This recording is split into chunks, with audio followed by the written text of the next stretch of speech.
Si las puertas se te han cerrado, recuerda que siempre hay una puerta abierta para ti. Puerta Abierta, un programa con el doctor Guillermo Torres.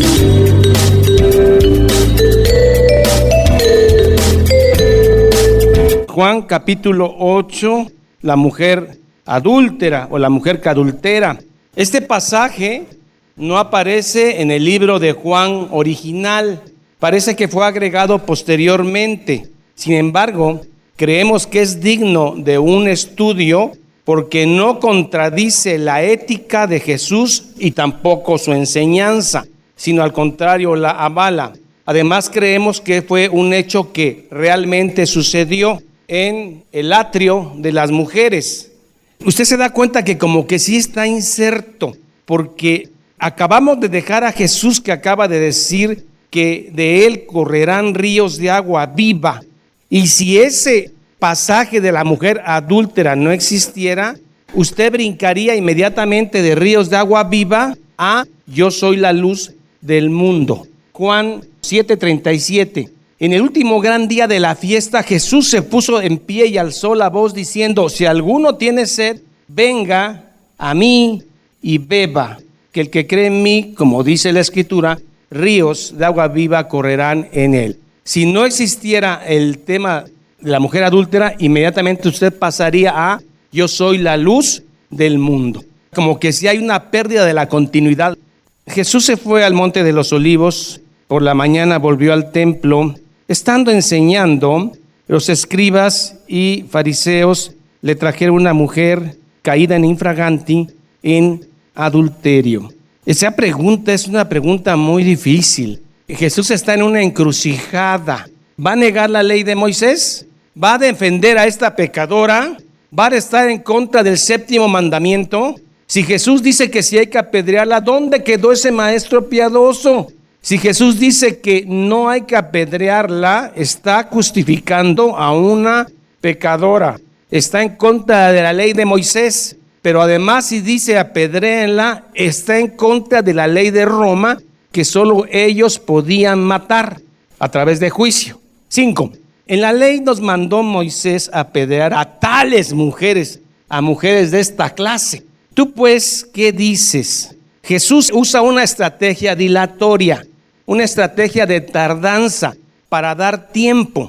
Jesús no necesita pensar, Él lo sabe todo, sino para que los que están acusando piensen si realmente están limpios para acusar. Entonces Jesús comienza a escribir en la arena. Jamás se sabe qué escribió. Pero como ellos insistían en decir que había que apedrearla, ¿qué piensas tú?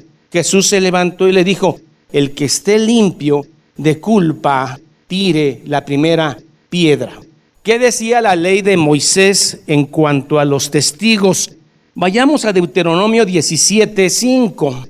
Entonces sacarás a las puertas al hombre y la mujer que hubieran hecho esta mala cosa. En cualquier sociedad el adulterio es mal, sea hombre o mujer, y los apedrearás y así morirán. Una cosa extraña, que el hombre no estuviera ahí. Es una sociedad machista. ¿Por qué nada más la mujer? Porque no importaba el pecado para los fariseos, no importaba la violación de la ley de Moisés, no importaba la mujer, no importaba nada, importaba hacer caer a Jesús en una trampa. Los primeros que iniciaban el apedreamiento eran los testigos oculares. Si no era infragante, había que hacer un juicio. Eran los primeros en lanzar las piedras, los testigos. Y luego todo el pueblo apedreaba y sepultaba a estas personas con piedras. Por eso Jesús les dijo: quien esté limpio de culpa, tire la primera piedra. Una respuesta propia del rey. Primero, no dice que la mujer no sea pecadora. Acepta que es una mujer pecadora. No contradice la ley mosaica, no anula el séptimo mandamiento y sigue siendo piadoso. Ellos se dan cuenta que quedaron desarmados. Si alguien de ellos dijera: yo aviento la primera piedra, seguramente un escrutinio profundo de su vida iba a aparecer ahí, dado por Jesús, porque Jesús conoce todo. Tú que avientas la primera piedra, ¿no te acuerdas de fulana, perengana y sutana? ¿No te acuerdas de ellas? Por eso ellos se dieron cuenta que habían perdido. No es porque tuviera arrepentimiento de pecado. Esta gente no se arrepiente, estos son hijos del diablo. Hay que conocer los que son hijos de luz y los que son hijos del diablo. El hijo del diablo nunca se arrepiente, finge arrepentimiento. Motivados por su conciencia, habían perdido. El escenario es en el patio de las mujeres, en el centro Jesús, a un lado una mujer y lleno de acusadores. De pronto la escena cambia cuando Jesús les dice quién está limpio de culpa. Todos los demás se van y quedan la mujer y el Señor. Porque este hombre, Dios, sí tiene la ética, la moral, el poder para juzgar, porque Él es Dios. 8:10. No viendo a nadie sino a la mujer, le dijo mujer, término respetuoso, mujer, mismo término que se usa para María. ¿Dónde están los que te acusaban? ¿Ninguno te condenó? Entonces Jesús le dijo, ni yo te condeno. Esa mujer adúltera somos nosotros. Nosotros merecíamos ser apedreados. Nosotros merecíamos ser crucificados por nuestro pecado. Sin embargo, Cristo pagó por nuestros pecados. Su sangre es a nuestro favor. Y entonces Jesús nos dice a nosotros, yo que puedo condenarte, no te condeno. Porque a veces la gente nos condena y a veces con justificada razón, pero a veces nosotros mismos nos condenamos. Y tenemos que acudir a la palabra de Dios para saber que yo no te condeno. ¿No les pasa a ustedes? Que a veces su propia mente, la que no lo deje a su conciencia, ¿realmente me habrá perdonado? ¿Realmente merezco el perdón? No lo mereces, pero es gracia. Y entonces Jesús te dice, tú eres esa mujer adúltera, yo no te condeno, pero vete y no peques más. ¿Reconoce usted que es pecador? Sí, pero ya soy cristiano. ¿Pero es pecador? Sí, es pecador. ¿Y cómo puede un pecador dejar de pecar? No puede. Aquí lo que Jesús está diciendo, no sigas una vida de pecado que incluye adulterio, que incluye chisme, que incluye maldad en el alma, que incluye envidia, codicia, todos los pecados. Yo no adultero. Sí, pero incluye todos los pecados. Por eso Jesús le dice, no sigas una vida de pecado, pero si crees en Cristo, serás justificado de tu pecado. No continúes una vida de pecado, le dice a un pecador. Usa la gracia, la fe en Cristo. Ya no adulteres, pero sí roba, hurta, odia, chismea, todo. Haz el mal, pero no adulteres, No sigas una vida de pecado. Esfuérzate por hacer los mandatos de Dios. Y ahí termina el pasaje. Una vez más, derrotados por ser hijos del diablo. Seguimos entonces en el verso 37 acaba de decir que ríos de agua viva. Ahora, otro símbolo, la luz. Otra vez Jesús les habló diciendo, yo soy la luz del mundo. Esto Jesús lo dijo cuando en el atrio de las mujeres se prenden esas 4 lámparas en la noche y alumbran el atrio del templo de Herodes. Y es en ese momento cuando Jesús les dijo, yo soy la luz del mundo. ¿Qué es la luz? El que me sigue no andará en tinieblas, sino que tendrá la luz de la vida. Y no estamos hablando de la luz del sol ni la luz eléctrica. Estamos hablando de la luz del conocimiento de la verdad. Al final de la vida, al final de la jornada, aquel que se salva sabe, y el que no se salva no sabe nada, aunque sea un genio en lo demás. Entonces los fariseos le empezaron a recriminar, tú das testimonio de ti mismo, cuando en la ley, para que un testimonio sea válido, se necesitan de 2 personas, y tú nada más eres uno. Jesús les dijo, no soy uno, soy yo y el Padre. Somos 2 quienes dan testimonio de mí. Los fariseos están afianzándose a su ley, la ley mosaica. Deuteronomio 19:15, no se tomará en cuenta un solo testigo contra ninguno en cualquier delito ni en cualquier pecado en relación con cualquier ofensa cometida. Solo por el testimonio de 2 o 3 testigos se mantendrá la acusación. Pero también cuando se está diciendo una verdad, tiene que haber otro testigo. Deben ser 2. Y Jesús dice aquí en Juan 8:14, aunque yo doy testimonio acerca de mí mismo, mi testimonio es verdadero, porque sé de dónde he venido y a dónde voy. Pero ustedes, vosotros, no sabéis de dónde vengo ni a dónde voy. Ustedes juzgan por la carne Y yo no juzgo a nadie, pero cuando juzgo, mi juicio es verdadero, porque no soy solo, sino yo y el que me envió, que es el Padre. Yo sé que en vuestra ley está escrito el que el testimonio de los dos hombres es verdadero. Yo soy el que doy testimonio de mí mismo, y el Padre que me envió da testimonio de mí. Estos fariseos y saduceos a esta altura ya llevaban 2 años teniendo problema con ese Galileo de Jesús. No es difícil pensar que esta gente, con su inteligencia judicial, hayan ido a investigar los antecedentes de Jesús y se hayan enterado del problema con María, que ella salió embarazada estando desposada, no casada. Y entonces es el momento propio, después de haber hecho esa investigación, de aventarle en cara que él es hijo de fornicación, porque nosotros no somos hijos de fornicación, somos hijos de Abraham, pero tú eres hijo de fornicación. ¿Dónde está tu padre? Y respondió Jesús: ni a mí me conocéis, ni a mi Padre. Si a mí me conocieras, también a mi Padre conocerías. Estas palabras habló Jesús en el lugar de las ofrendas. El patio de las mujeres, ahí están esas 4 cornetotas. Ahí fue esto, enseñando en el templo, y nadie le prendió, porque no había llegado su hora. Seguimos. Otra vez les dijo Jesús: yo me voy, me buscaréis, pero en vuestros pecados moriréis. Esta palabra Jesús la va a decir en este capítulo 3 veces. Me voy y en vuestros pecados moriréis. Porque si ustedes no creen que yo soy, en vuestros pecados moriréis. Si usted no cree que Jesús es Dios, Rey mismo para redención de los pecados, usted morirá en sus pecados. Practique la religión que practique. Sea piadoso, misericordioso, lo que usted crea que hace por obras. Si usted no cree que Jesús es el yo soy, morirá en sus pecados. Donde yo voy, vosotros no podéis venir. La muerte de Jesús, su resurrección y su ascensión. Estos no van a ir ahí porque, más adelante lo explica, porque son hijos del diablo. Su papá es el diablo. Decían entonces los judíos: ¿acaso se matará? Era muy frecuente el suicidio en ese tiempo. Y aquí está una de las diferencias, porque Jesús es de arriba y los otros son de abajo, de la tierra, son terrestres, terrenales. Jesús es divino. Esa es la diferencia, por lo cual no entienden. Vosotros sois de abajo, yo soy de arriba. Vosotros sois del mundo, yo no soy de este mundo. Por eso os dije otra vez: moriréis en vuestros pecados. Porque si no creéis que yo soy, tercera vez, moriréis en vuestros pecados. Aunque asistas al templo de Herodes y seas líder, saduceo, fariseo, barba ancha, pelo negro, mucho ritual, si no crees que yo soy, moriréis eternamente.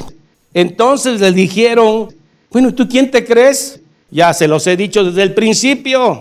Muchas cosas tengo que decir y juzgar de ustedes, pero el que me envió, el Padre, es verdadero. Y yo, lo que he oído de él, esto hablo al mundo. Las palabras del Padre yo hablo. Pero no entendieron que les hablaba del Padre. ¿Pero por qué no entienden? Si son gente inteligente, gente que conoce la Torá, la respuesta es sencilla: porque son hijos del diablo. Y aunque vean muertos resucitar, no creerán, porque son hijos del diablo. Esto hace muy impopular el evangelio, porque recuerden que el evangelio de ahora suavice la verdad, hermano, para que venga más gente. Hable suavecito. Prefiero que nos separe la verdad y no nos una la mentira. Les dijo pues Jesús: cuando hayáis levantado al Hijo del Hombre, entonces conoceréis que yo soy. Los discípulos no sabían que estaba hablando de la cruz romana, lo iban a levantar. Y entonces algunos judíos creyeron, porque el que me envió conmigo está. No me ha dejado solo el Padre, porque yo hago siempre lo que Él le agrada. A mí es la unión del Padre y el Hijo. Hablando Él estas cosas, muchos creyeron en Él. Y hay que tener cuidado con este término.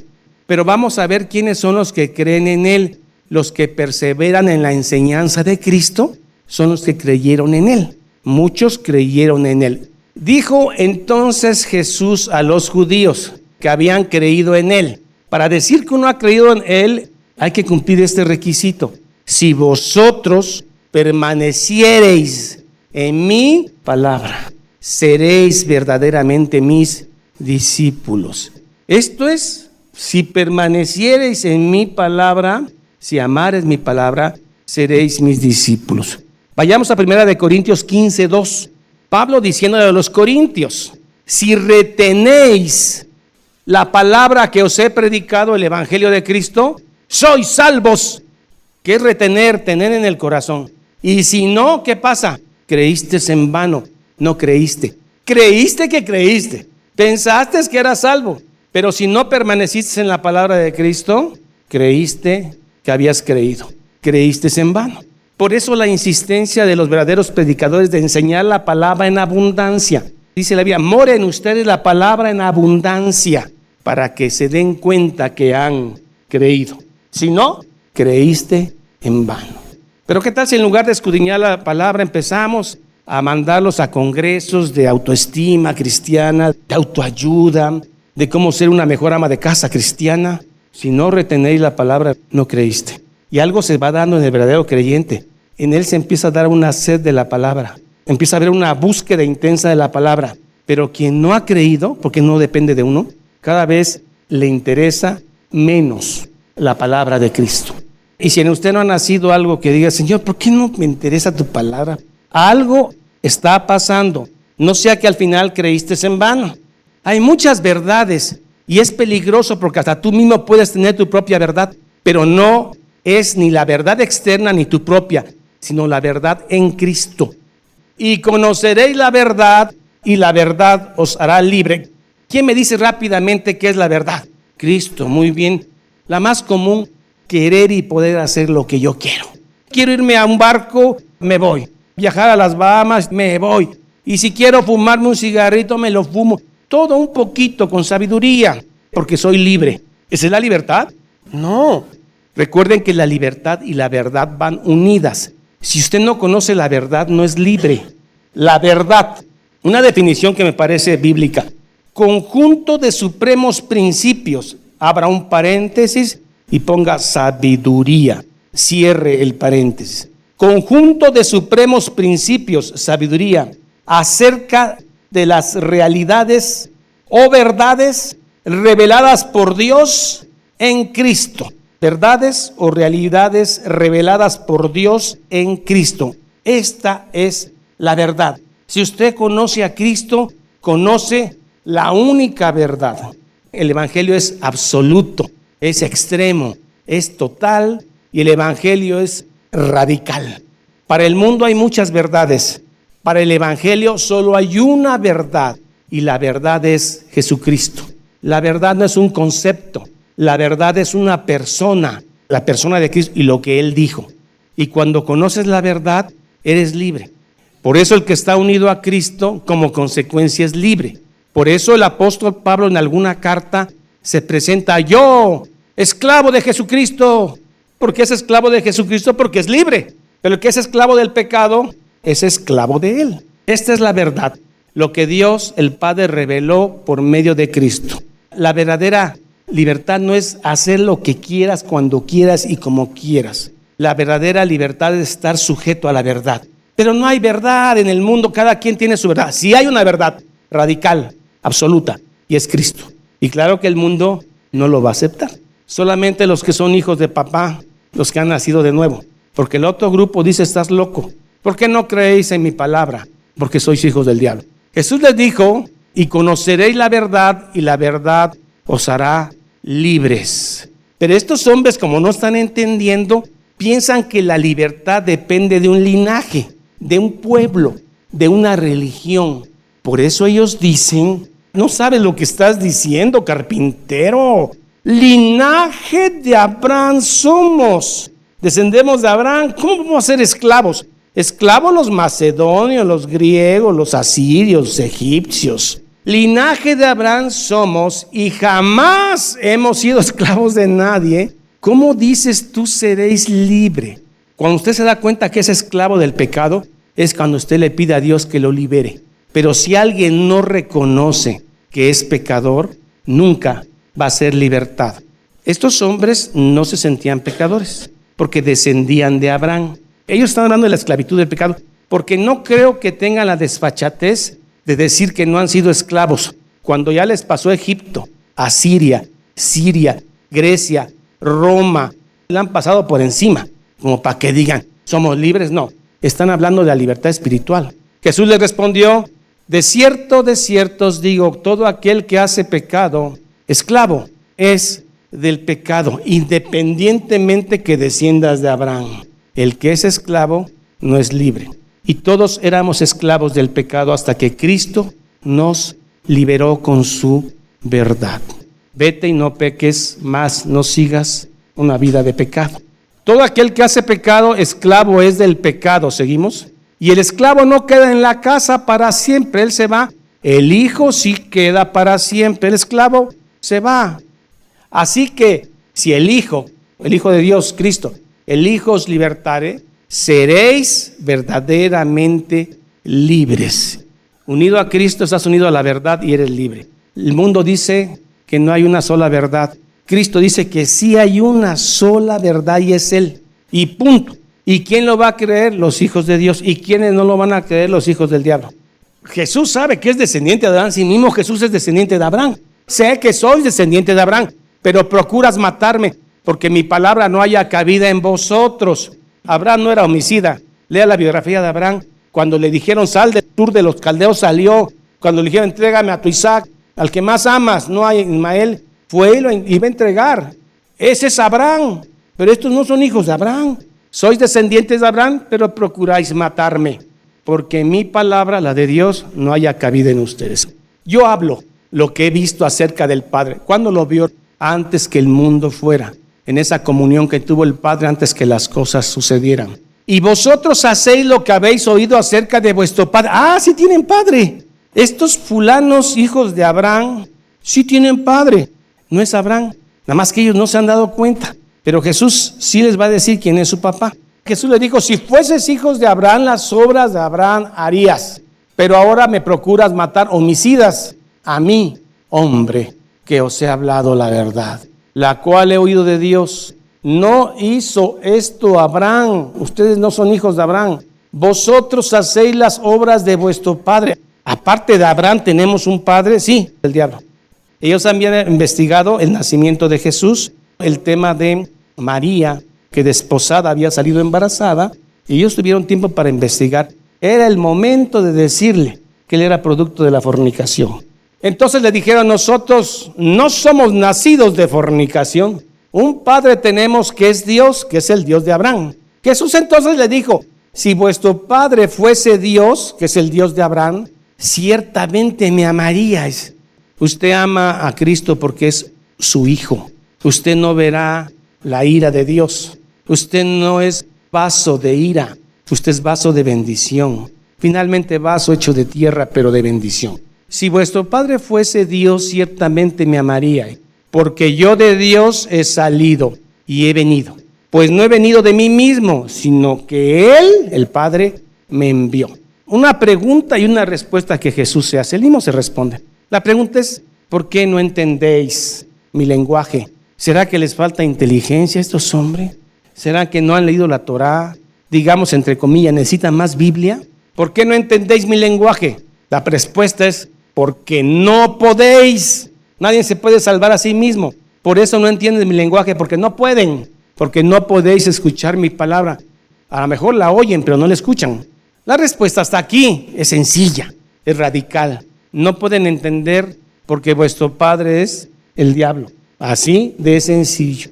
Ese es malvado, no puede amar a Dios, tampoco estos. Vosotros sois de vuestro padre el diablo y los deseos de vuestro padre queréis hacer. Él ha sido homicida, asesino desde el principio, engañó a Eva y a Adán y mire todo lo que ha pasado en este mundo. Si no, seguiríamos en el Edén.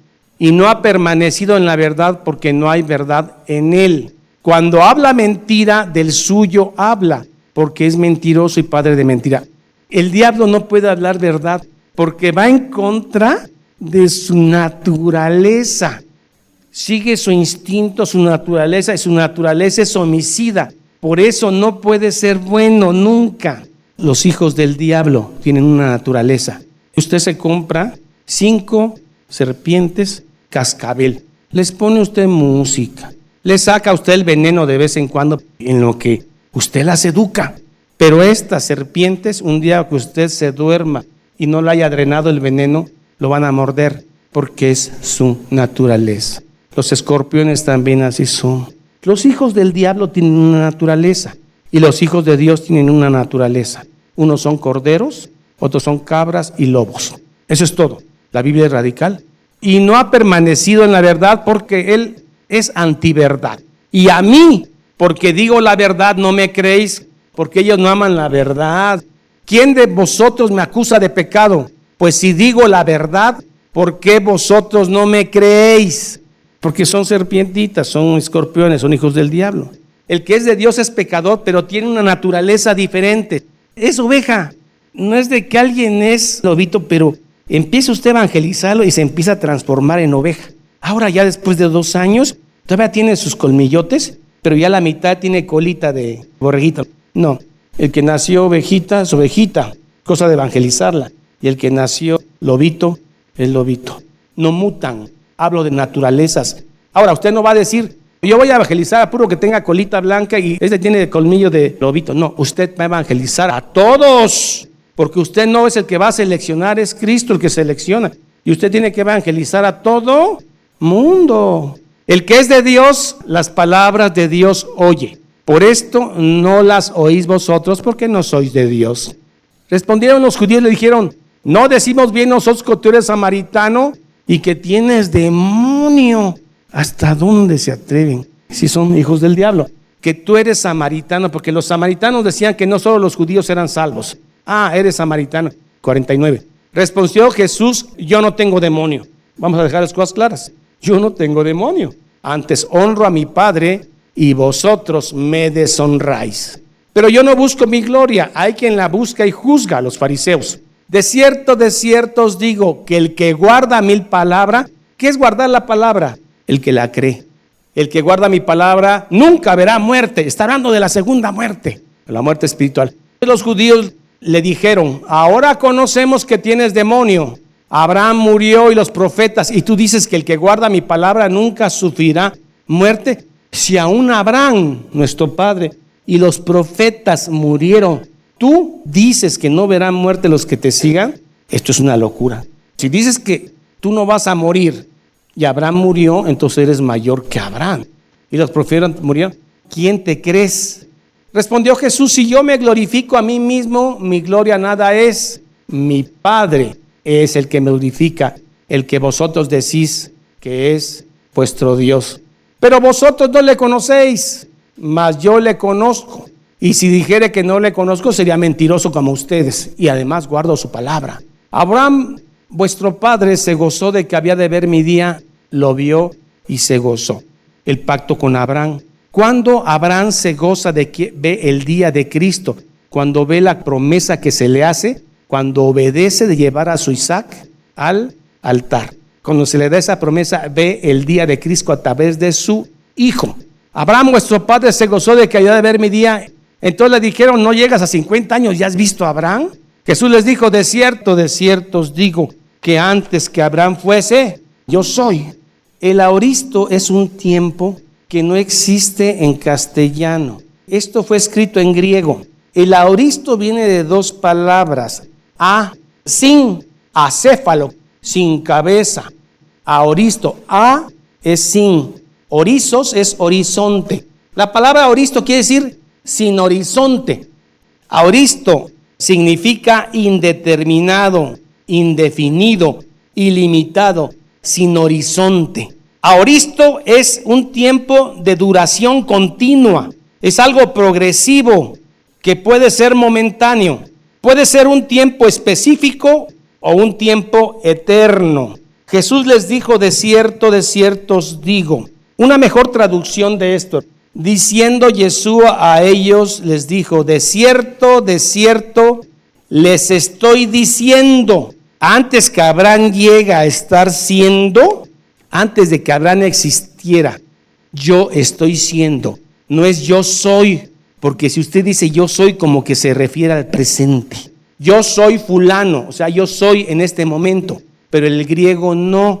En el griego hay un tiempo que es interminable y lo que más se acerca en español a ese verbo es siendo. Unos ejemplos. Hablando por teléfono. ¿Cuándo? ¿Pudo haber sido ayer? ¿Pudo haber sido hoy? ¿O puede ser en el futuro? Otro ejemplo. Edificando una casa. ¿Pudo haber sido ayer? ¿Pudo haber sido hoy? Puede ser mañana. Un último ejemplo. Tendiendo. Tendiendo ayer, tendiendo mañana, tendiendo hoy. Es muy difícil interpretar el aoristo del griego en español porque en español no hay. Aoristo es llevar un evento a través del tiempo, sea por un momento, unos días, años o una eternidad. Es llevar un evento a través del tiempo, ya sea en un momento, unos años o una eternidad. Jesús cuando dice, yo soy, el soy es un aoristo. Yo siendo siempre, ayer, hoy y mañana. Antes que Abraham llegara siendo, yo siendo. La salvación de usted no es cuando usted conoce a Cristo, sino fue siendo antes, hoy y en el futuro, porque es un aoristo. Decir que la salvación se pierde en alguien siendo, es un error. Diciendo Yeshua a ellos, de cierto, les estoy diciendo, antes que Abraham llegue a estar siendo, yo siendo. Por eso es que le ofendió tanto a los judíos que él dijera yo siendo, porque es antes de Abraham. Dijo, no puede ser, se volvió loco. Y muchos verbos en la Biblia son aoristo y se traducen en un presente o en un pasado o en un futuro. Y eso genera a veces cierta complicación. Tomaron entonces piedras para arrojárselas, pero Jesús se escondió, salió del templo y atravesando por medio de ellos, se fue. Y el hijo del diablo no entendió. Y los hijos de Dios dicen, amén, gloria a Dios, gloria al Dios siendo siempre. Señor, gracias porque conocemos que nuestra naturaleza no es la naturaleza de los hijos del diablo, sino que aún pecadores como la mujer adúltera, con ojos tímidos te vemos, Señor, y te pedimos perdón. Y entonces es lindo escuchar la palabra, ¿dónde están los que te acusan? O tu propia mente. Entonces Jesús nos dice, yo tampoco te juzgo. Vete y no lleves una vida de pecado, porque has sido perdonada. Gracias, Señor, porque aumenta nuestra seguridad, nuestra gratitud a ti, Señor, que aún siendo como esa mujer adúltera, usted no nos condenó, sino mandó a su Hijo a morir en la cruz y darnos esta hermosa salvación. Bendito sea el Padre, bendito sea el Hijo y bendito sea el Espíritu Santo. Amén y amén. Jehová es mi pastor, nada me faltará. En lugares de delicados pastos me hará descansar. Junto a aguas de reposo me pastoreará. Confortará mi alma. Me guiará por sendas de justicia por amor de su nombre. Aunque ande en valle de sombra de muerte, no temeré mal alguno, porque tú estarás conmigo. Tu vara y tu cayado me infundirán aliento. Aderezas mesa delante de mí en presencia de mis angustiadores. Unges mi cabeza con aceite, mi copa está rebosando. Ciertamente el bien y la misericordia me seguirán todos los días de mi vida, y en la casa de Jehová moraré por largos días. Salmo 23. Esta es la paz que Dios te da a través de su palabra. Busca un grupo de personas que te ayuden a leer e interpretar la Biblia. Te invitamos a escuchar el programa Puerta Abierta con el doctor Guillermo Torres, pastor de la iglesia La Familia de Dios. Todos los días por esta estación.